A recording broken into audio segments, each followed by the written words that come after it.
Okay, hello and welcome to this video. We're going to talk today about this question here. The question is, how do you plan an OET letter? This is a very common question that we often get asked, and I'm going to show you in this class the right way to think about this. Okay, because you need to be strategic and you need to think in a very kind of clear way. Okay, so let's get started. We're going to look here at this diagram, how to plan a letter. I'm going to create this diagram in this video, and basically if you want a copy of this diagram, feel free to contact SET and we'll be happy to give it to you. But really it's simple, okay? So pay attention and let's get down to business. All right, so how to plan your letter, all right? What's the first thing we need to think about? The very first thing we need to think about would be situation, okay? So when I say situation, what I mean is, who is the reader, for example? Who's the writer? Where are we? Those kinds of things. All right, so that's what we mean by situation. I'll talk more about that in a minute, but let's look now at the second thing that's really important. The second thing would be this. Quite obviously, select case notes. Okay, so the first thing you need to do is sort of think about the situation. Second thing you need to do is select your case notes. Third thing you need to do, well, that's quite simple. We need to basically do our paragraphing. Okay, we need to decide on our paragraphing. So basically these are the three main kind of concepts that you need to keep in mind when you're planning your letter. SSP, if you want to call it something like that, okay? So SSP, situation, select, and then paragraphing. I'm now going to say a little bit more about each of these so you can sort of understand a bit better. Let's go and look at this first one. What do we mean by situation? Okay, well, we're talking, as I said before, we're talking about, let's put some questions on the board. So who is the reader? Okay, so what we're saying is, when you're planning your letter, first question, ask yourself, who is the reader? Who am I writing to? Okay. The next question, okay, would be this. Oops, I don't know why is that saying number one. Let's just put this back here. Next question would be this question. Does the reader know the patient already? Okay.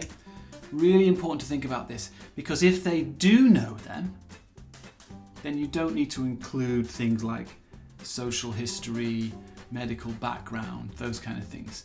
If you're writing to someone who already knows the reader, you don't need social history and medical background, okay? Because they already know it. They already know the person. Okay, what else do we need to think about? How about this? Who is the writer? Okay, so who is the reader? Yes. Do they know the patient already? Yes. Who is the writer? That means, in a sense, who are you, right? Where are you? And, kind of why are you writing in a way? Okay, because you need to distinguish what the reader will do, maybe from what you will do. Okay, so I'll put this here in brackets. Separate reader's task, right, from writer's task, if any, right, if any. I often see nurses and doctors making that mistake where they tell the reader to do something that actually the writer will do. Okay, so we're going to think about these things. We're going to think about who is the reader, number one. All right, does the reader know the patient? Number two. Number three, who is the writer? Number four, we're going to ask this question. This is a great question. Why am I writing today? In other words, what are we asking the reader to do, right? The task for the reader. Okay, that's a key point here. Why am I writing today? Am I asking the reader for management, further management? Is it evaluation, assessment? Is it care and support, right? Why am I writing today? What's the kind of purpose of the letter? Okay, and the last one is it an urgent situation? If we are writing and it's an urgent situation, well, what we need to do is change the structure of our letter. Our paragraphing will change, okay, depending on the situation and the urgency. So I'll talk about the paragraphing in a minute, but basically I would say these 5 questions are really, really important, okay? Who is the reader? This one here. Who does the reader know already? This one here. Who is the writer? Why am I writing today? And is it an urgent situation? I'm just going to make this bigger so you can see this clearer, okay? So write these down, try to memorize these questions. Answering these questions will help you to think clearly about the situation. Okay, case notes now, all right? How do I select case notes? Well, I assume most people, if you know anything about OET, you probably know that you need to choose relevant case notes. Okay, so you need to select relevant case notes. But what does that mean? What does relevant case notes mean? If you're watching this video, just have a think. What does it mean, relevant? Okay. And I'll just make this a bit less bold. Here we go. Answer, maybe some of you know. It means 2 things. Number 1, needed. Okay, so needed to continue care. Number 2, appropriate for the reader. Okay, and these are 2 different things. This is actually a very important thing to think about, all right? So when you're choosing a case note, you might think, for example, okay, imagine you are writing to an ophthalmologist, eye doctor, right? And the symptom is watery eyes. Okay, patient has watery eyes. You're writing to an ophthalmologist who will diagnose the patient. Is watery eyes, think about this now, is watery eyes, is it needed or necessary? Sorry, is it needed to continue care? Or is it just appropriate for the reader to know about? Right? 2 different ideas here. Okay, what does needed to continue care actually mean? This means essential for the task. Okay, essential for the task. You can't do it without this. What does appropriate to the reader mean? Appropriate means something slightly different. Appropriate means something like useful, helpful to know, right? Things like this, okay? Watery eyes, writing to an ophthalmologist. Obviously that would be needed to continue care, and you can't get this wrong in your letter. You've got to get all of the essential things in there, okay? But what about this? Patient is depressed about eyesight. Is that needed to continue care, or is that just appropriate for the reader to know? Answer, it's just appropriate, right? It's just appropriate. Now, why is this important? Well, often students, they get very worried when they're selecting case notes because they think in a very yes, no way, black and white way, right? It's either relevant or not relevant. When actually you can think of this in 2 different ways, okay? Needed, you should not make a mistake here, okay? Make sure you put, those ones must be in the letter. But when it comes to appropriate detail, you don't have to have everything. Just put as much as you think you can put in, okay?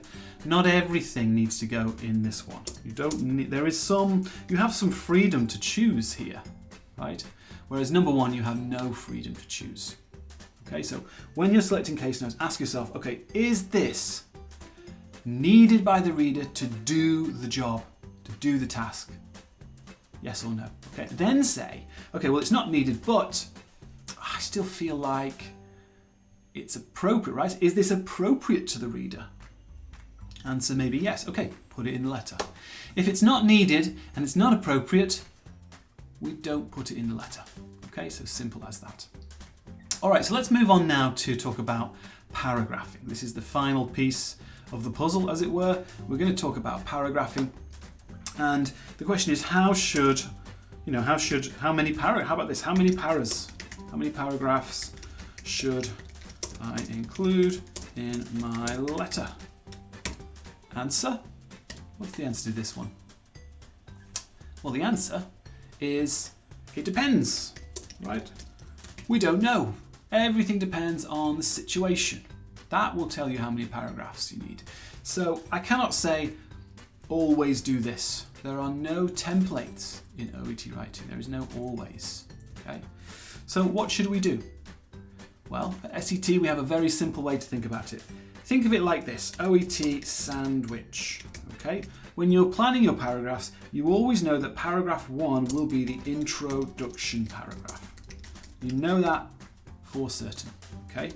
And we always know as well that the last paragraph will be the requests paragraph. Okay, so let me just change this here. So first paragraph is always introduction paragraph. Last paragraph is always a request paragraph. What is that? What is a request paragraph? Tell the reader what to do next. Okay, so that's the bread of your sandwich. All right, what goes inside the bread? What goes inside your sandwich? Well, that depends. Okay, everything inside the sandwich depends on, what does it depend on? The reader, the situation. Okay, so for example, let's say that we had an urgent situation. Right, the situation is urgent. What should I do in the situation when it's urgent? Well, I can think about my sandwich and I can change my sandwich, right? If it's an urgent situation, I might have paragraph 2 as, for example, paragraph 2, current condition. Okay, paragraph 3, I might have, third, I might have background. Let's say the reader does not know the patient. Okay. So the idea of the sandwich, guys, the idea of the sandwich is like this. You know that you will always need introduction paragraph, and you know that you will always need a request paragraph.